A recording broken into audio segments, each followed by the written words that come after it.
তোপের মুখে উপদেষ্টা হাসিব মাহমুদ গাড়ি ঘুরিয়ে চলে গেলেন। আনসার বাহিনীর আন্দোলন ঘিরে তোপের মুখে পড়ল উপদেষ্টা হাসিব। সিকিউরিটি গার্ডকে দেখে পালালেন তিনি। আনসার বাহিনী এক দফা এক দাবি নিয়ে আন্দোলন শুরু করে। তখন তাদের সামনে পড়ে উপদেষ্টা হাসিব মাহমুদ। আনসার বাহিনী তার সঙ্গে কথা বলতে চাইলে তিনি গাড়ি ঘুরিয়ে চলে যান। এই বিষয় নিয়ে সামাজিক যোগাযোগ মাধ্যমে বেশ আলোচনা তৈরি হইতেছে।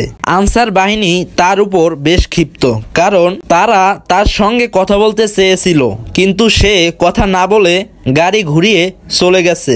এক প্রকারে বলা যেতে পারে পালিয়েছে তাদের কাছ থেকে। বৈষম্য বিরোধী ছাত্র আন্দোলনকে যারা নেতৃত্ব দিয়ে আসছে তাদের ভিতরে হাসিব মাহমুদ একজন। সরকার পতন হওয়ার পর তাদেরকে নিয়ে বেশ প্রশংসা শুরু হয়। সরকার গঠন হওয়ার পর হাসিব মাহমুদকে উপদেষ্টা বানানো হয়। ভিডিওটা যদি ভালো লেগে থাকে অবশ্যই চ্যানেলটাকে সাবস্ক্রাইব করে দিবেন, লাইক দিয়ে পাশে থাকবেন।